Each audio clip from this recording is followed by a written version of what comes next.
오늘 우리에게 주신 말씀은 히브리서 9장 14절입니다. 하물며 영원하신 성령으로 말미암아 흠없는 자기를 하나님께 드린 그리스도의 피가 어찌 너희 양심을 죽은 행실에서 깨끗하게 하고 살아계신 하나님을 섬기게 하지 못하겠느냐. 아멘.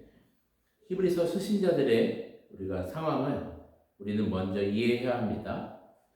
이들이 지금 배교가 일어나는 상황이 있습니다. 자신들이 그동안 믿어왔던 유대교를 떠나오면서 기독교를 선택한 것입니다. 그런데 상황은 점점 더 힘들어지는 것입니다. 동족은 엄청난 미움으로 배신했다고 욕하고 또 로마로부터는 핍박과 박해가 가해지는 상황입니다. 경제적으로도 힘들어지고 모든 상황이 견디기 힘든 상황이 된 것입니다. 그런데 아무리 기도하고 이겨내려고 하지만 기독교를 믿는 것에 대한 보상이 무엇인지 잘 이해가 안 가는 것입니다. 이러한 상황에서 계속해서 히브리서 저자는 편지를 써내려가고 있는 것입니다. 오늘 9장에서 전반부에 장막에 대해서 얘기하면서 성소와 지성소에 대해서 설명하는 내용입니다.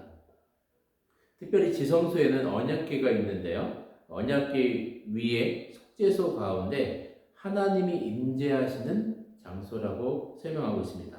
우리가 살펴보고 넘어가야 할 것이 바로 언약궤 안에 들어있는 세 가지 상징이 되는 물건인데요. 이것이 무엇을 의미하는지 잠깐 살펴보도록 하겠습니다. 먼저 4절에 보면 만나를 담은 금항아리가 있습니다. 만나는 출애굽기 이후에 이스라엘 백성들이 먹을 것으로 원망하고 불평하면서 하나님이 주신 양식입니다.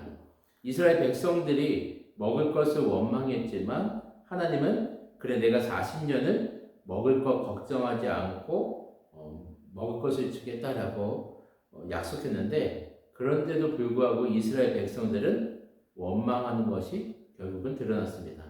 실제로 만나는 이스라엘 백성들이 어떤 사람들인지 또 인간이 죄인이라는 것을 명확하게 보여주는 어떤 하나의 상징이 된다라고 우리는 볼 수 있습니다. 두 번째 물건이 아론의 쌍난 지팡이가 벗기 안에 있었습니다. 이 사건은 고라와 다단의 모세의 지도권에 대해서 항명하는 사건을 떠오르게 합니다. 그런데 이들의 본 마음이 모세의 지도권을 넘어서 하나님의 권위에 반발한 것임을 우리는 보게 됩니다. 결국 이들이 모세의 지도자에 대한 불평과 원망이 아니라 하나님의 권위, 즉 하나님 자신에 대한 도전임을 보여주는 사건이 바로 아론의 그 쌍난 지팡이 사건입니다. 이 물건도 인간의 죄성에 대해서 잘 보여주는 대표적인 물건임을 보게 됩니다. 마지막으로 벗기 안에 십계명 돌판이 있었는데요. 출애굽기 32장에 모세가 그 시내산에서 하나님의 율법을 받고 있는 동안 이스라엘 백성들은 금송아지 우상을 만들고 우상 숭배하고 범죄하기 시작합니다. 그래서 하나님이 진노하셨고 이들은 율법의 내용을 보지도 못하고 돌판이 깨어지게 되면서 다시 돌판에 새겨주신 그 십계명 돌판이 들어가게 된 것입니다. 이것도 의미하는 것이 인간의 죄성인 것입니다. 결론적으로 말해서 이 세 가지 물건을 통해서 인간은 죄된 본성이고 패역한 족속이고 하나님을 반대하는 족속이고 하나님 앞에 벌받아 마땅한 자라는 것을 상징해주고 있습니다. 그런데 그 모든 문제를 우리에게 직접 묻지 않으시고 해결하시는 방법이 피를 통해서 가능하다는 것입니다. 구약에서는 동물의 피를 매번 드렸지만 이제 예수님께서 대제사장이 되시고 완전한 제물이 되셔서 십자가에서 흘리신 피로 우리의 모든 죄를 다 해결하신다는 것입니다. 14절에서도 그리스도의 피가 어찌 너희 양심을 죽은 행실에서 깨끗하게 하고 살아계신 하나님을 섬기게 하지 못하겠느냐 이렇게 말씀하시면서 오직 예수 그리스도의 피만이 우리의 죄 문제를 해결하시고 하나님과의 관계를 다시 회복한다고 말씀하고 계신 겁니다. 기독교를 배교하는 사람들은 기독교를 잘못 이해한 겁니다. 예수 믿으면 높은 자리, 또 안정된 직장, 건강, 돈 이러한 필요를 단순히 채워주는 것이 기독교라고 생각했을 텐데 이것이 기독교가 본래 중요한 의미가 아니라는 거예요.